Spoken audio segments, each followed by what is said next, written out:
Hello बीजापुरियन, अब तक इस शाही मंदी का शाही जायका आपने नहीं लिया है तो अभी विजिट करें। सिर्फ 1499 में जैसे आंत लोग खा सकते हैं।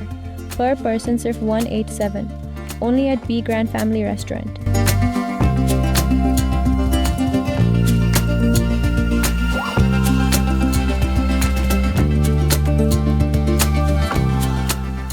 मैं हूं आबिद हुसैन शेख, आपका खैर मकदम है कर्नाटक एक्सप्रेस में। सबसे पहले नजर आज की हेडलाइंस।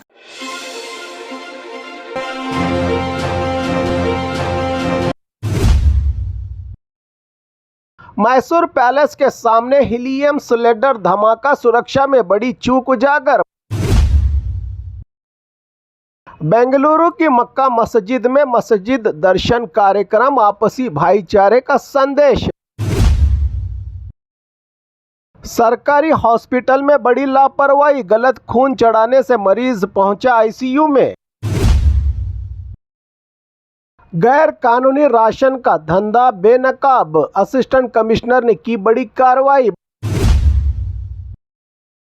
सरकारी हॉस्पिटल अंधेरे में मोबाइल टॉर्च की रोशनी में होता है मरीजों का इलाज। कोडागू में नकली चॉकलेट की बिक्री, पर्यटकों को सावधान रहने की चेतावनी। 4 महीने से बंद बुजुर्गों की पेंशन, जीवन पड़ा मुश्किलों में। बेंगलुरु मेट्रो में मोबाइल और शोर मचाने पर सख्त कार्रवाई, हजारों यात्रियों पर जुर्माना। बीजापुर में दिल दहला देने वाली वारदात, महिला का कान काटकर बालियां लूटी चोर ने। अब खबरें विस्तार से।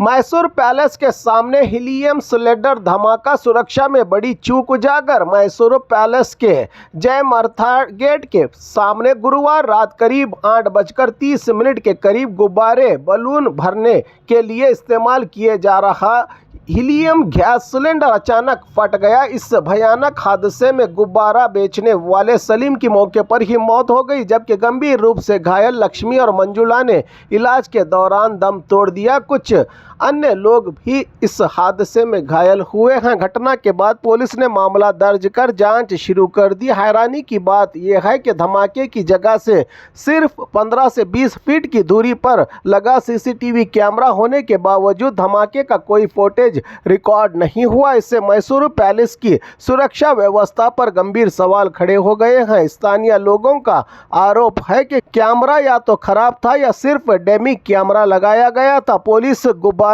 बेचने वाले सलीम के पिछले रिकॉर्ड और एक्टिविटीज की जांच कर रही है। इसके लिए उत्तर प्रदेश पुलिस से संपर्क किया गया है। बताया जा रहा है कि सलीम पहले खेती करता था, कुछ ही दिन पहले मैसूर आया था। रोजाना हजारों और दशहरा के दौरान लाखों लोगों के आने वाले इस ऐतिहासिक जगह पर ऐसी घटना होना और सीसीटीवी का काम न करना सुरक्षा में बड़ी लापरवाही को उजागर करता है। पुलिस हर एंगल से जांच में जुटी है। बेंगलुरु की मक्का मस्जिद में मस्जिद दर्शन कार्यक्रम, आपसी भाईचारे का संदेश। बेंगलुरु के गंगानगर आरटी नगर में मौजूद मक्का मस्जिद में मस्जिद दर्शन कार्यक्रम आयोजित किया गया। इस कार्यक्रम का मकसद धर्म के बीच आपसी समझदारी, भाईचारा और धार्मिक रवादारी को बढ़ावा देना था। कार्यक्रम का आयोजन मक्का मस्जिद मैनेजमेंट कमेटी और जमात इस्लामी हिंद आरटी नगर यूनिट ने मिलकर किया। इस कार्यक्रम में कई धर्मों से जुड़े लोगों को मस्जिद देखने के लिए आमंत्रित किया गया था। उन्हें बताया गया कि मस्जिद के अंदर क्या होता है, मुसलमान कैसे वुजू करते हैं, नमाज कैसे पढ़ते हैं और किसकी इबादत करते हैं। इसका मकसद गैर मुस्लिम भाइयों के मन में मौजूद सवालों और गलतफहमियों को दूर करना था। आयोजकों ने बताया कि आमतौर पर लोग सोचते हैं कि मस्जिद सिर्फ मुसलमानों के लिए होती है, लेकिन इस कार्यक्रम के जरिए ये संदेश दिया गया कि मस्जिद शांति, सफाई, डिसिप्लिन और इक्वलिटी समानता की जगह है। नमाज में सभी लोग एक साथ खड़े होकर एक इमाम की पैरवी करते हैं, जिससे बराबरी और एकता का संदेश मिलता है। कार्यक्रम में शामिल लोगों ने इसे एक अच्छा मैसेज और सीख देने वाला एक्सपीरियंस बताया और कहा कि इससे उन्हें इस्लाम के बारे में बेहतर समझ मिली। ऑर्गेनाइजर के अनुसार ऐसे कार्यक्रम समाज में आपसी सम्मान और भाईचारे को मजबूत करते हैं। कहा सरकारी हॉस्पिटल में बड़ी लापरवाही, गलत खून चढ़ाने से मरीज पहुंचा आईसीयू में। बेंगलुरु जयनगर सरकारी हॉस्पिटल में गंभीर लापरवाही का मामला सामने आया है। खून की कमी के इलाज के लिए आए मरीज पुनीत सूर्या को वो पॉजिटिव की जगह गलती से ये पॉजिटिव खून चढ़ा दिया गया। इस गलती के बाद मरीज की हालत बिगड़ गई और उसे तुरंत आईसीयू में दाखिल कर इलाज किया जा रहा है। मरीज को तेज सरदर्द, सांस लेने में तकलीफ और पूरे शरीर में कपकपाहट की शिकायत है। इस मामले में लैब टेक्नीशियन उमेश के खिलाफ तिलक नगर पुलिस थाने में शिकायत दर्ज करवाई गई है। मरीज के रिश्तेदारों ने हॉस्पिटल स्टाफ और मैनेजमेंट पर भारी नाराजगी जताई है। हॉस्पिटल मैनेजमेंट ने भरोसा दिया है कि गुनहगार के खिलाफ कड़ी कार्रवाई की जाएगी। वहीं पुलिस पूरे मामले की जांच कर रही है। गैर कानूनी राशन का धंधा बेनकाब, असिस्टेंट कमिश्नर ने की बड़ी कार्रवाई। बल्लारी में गैर कानूनी रूप से राशन का चावल बेचने वाले कारोबारियों पर प्रशासन ने सख्त कार्रवाई की है। असिस्टेंट कमिश्नर राजेश हेगड़े ने पुख्ता जानकारी के आधार पर कोल बाजार इलाके में देर रात छापा मारा। छापे के दौरान फ्री राशन की दुकान नंबर 159 के मालिक विष्णु को अवैध रूप से राशन चावल बेचते हुए रंगे हाथों पकड़ लिया गया। जांच में सामने आया है कि सरकारी राशन की दुकान से चावल निकालकर बाजार में ऊंचे दामों पर बेचा जा रहा था। प्रशासन ने मौके से बड़ी मात्रा में गैर कानूनी राशन चावल सीज किए हैं। साथ ही संबंधित दुकान का लाइसेंस रद्द कर दिया गया है और आरोपी के खिलाफ मामला दर्ज कर लिया गया है। अधिकारियों ने साफ तौर पर कहा है कि गरीबों के हक के राशन में गड़बड़ी करने वालों के खिलाफ आगे भी ऐसी ही सख्त कार्रवाई जारी रहेगी। सरकारी हॉस्पिटल अंधेरे में मोबाइल टॉर्च की रोशनी में होता है मरीजों का इलाज। सरकारी हॉस्पिटल को गरीबों के लिए वरदान माना जाता है, लेकिन गदग शहर के बीचों बीच मौजूद प्राइमरी हेल्थ सेंटर में भारी अव्यवस्था सामने आई है। बिजली गुल होने के कारण पूरा हॉस्पिटल अंधेरे में डूब जाता है और मरीजों को भारी परेशानी झेलनी पड़ती है। बिजली न होने से डॉक्टरों को मोबाइल टॉर्च की रोशनी में मरीजों का इलाज करना पड़ रहा है। लैब टेस्ट, एक्सरे और स्कैन जैसी जरूरी सर्विस पूरी तरह बंद है। इस हॉस्पिटल में हैरानी की बात यह है कि हॉस्पिटल में जनरेटर या यूपीएस की कोई व्यवस्था भी नहीं है, जिससे इंजेक्शन और दवाइयों के खराब होने का खतरा भी बना हुआ है। दवाइयों का वितरण भी टॉर्च की रोशनी में किया जा रहा है। बिजली जाते ही हॉस्पिटल पूरी तरह अंधेरे में चला जाता है। कभी कभी स्टाफ और आशा कार्यकर्ताओं को बाहर बैठकर मरीजों को देखना पड़ रहा है। ये मामला गदग, जो कानून मंत्री एच.के. पाटिल का गृह जिला माना जाता है, वहां सामने आने से लोगों में नाराजगी है। जनता सवाल उठा रही है कि अगर अंधेरे में इलाज के दौरान कोई अनहोनी घटना होती है तो जिम्मेदारी किसकी होगी। लोगों ने प्रशासन से तुरंत जनरेटर या यूपीएस की व्यवस्था करने की मांग की है।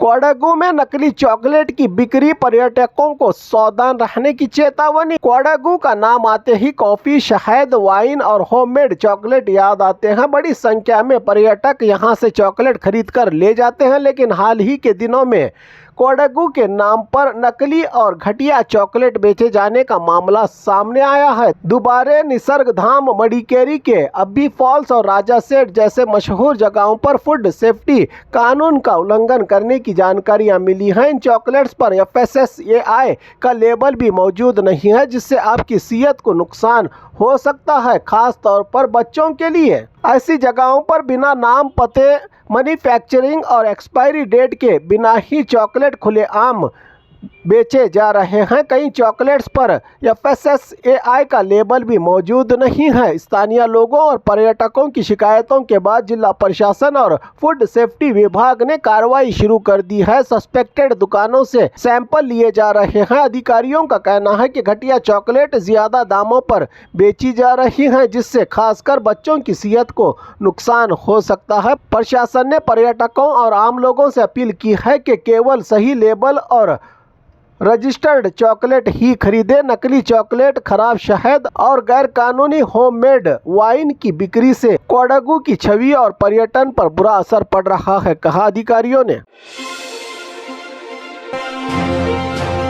4 महीने से बंद बुजुर्गों की पेंशन, जीवन पड़ा मुश्किलों में। सरकार ने बुजुर्गों को आत्मनिर्भर बनाने के लिए संध्या सुरक्षा योजना शुरू की थी, लेकिन अधिकारियों की लापरवाही के कारण अब यही योजना बुजुर्गों के लिए परेशानी बन गई है। चित्रदुर्ग जिले के लक्ष्मी सागर इलाके में 100 से ज्यादा बुजुर्गों को पिछले 4 महीनों से बुढ़ापे का पेंशन नहीं मिला। अधिकारियों का कहना है कि उनकी आमदनी सीमा बढ़ गई है, इसी वजह से पेंशन रोक दी गई है। लेकिन कई बार तहसीलदार दफ्तर और जनप्रतिनिधियों से शिकायत करने के बावजूद कोई समाधान नहीं निकला। पेंशन बंद होने से बुजुर्ग, विकलांग, हैंडीकैप और बीमार लोग बुरी तरह परेशान हो गए हैं। BP, शुगर जैसी बीमारियों की दवाइयों के लिए भी पैसे नहीं हैं इन लाचारों के पास। कई बुजुर्गों ने बताया कि एक वक्त का खाना जुटाना भी मुश्किल हो गया है। इसी मुद्दे पर चित्रदुर्ग के सांसद गोविंद कारजोल ने सरकार पर नाराजगी जताई। उन्होंने कहा कि हर तालुका में 8 से 10 हजार बुजुर्गों की पेंशन रोकी गई है, जो बेहद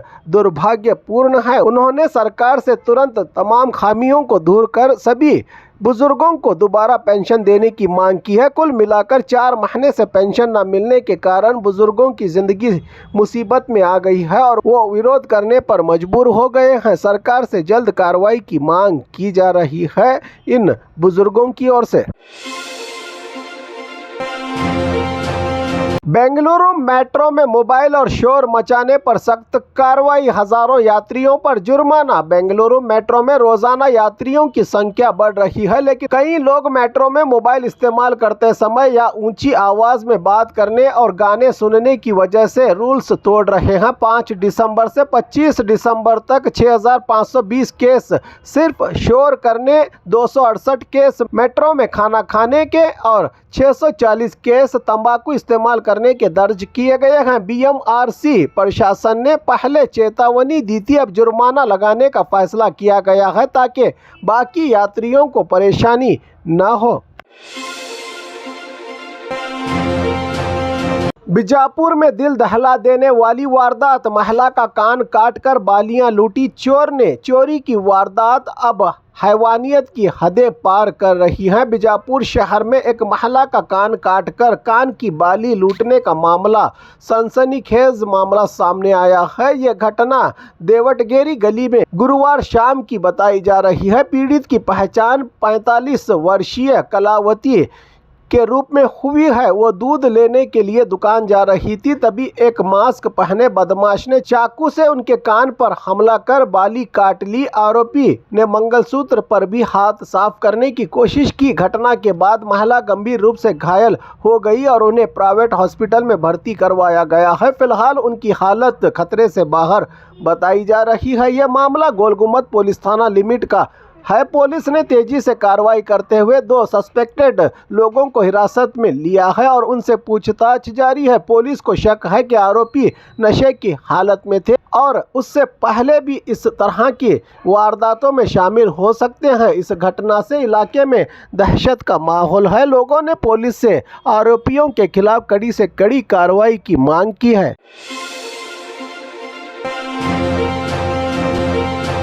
और खबरों के लिए देखते रहिए कर्नाटक एक्सप्रेस।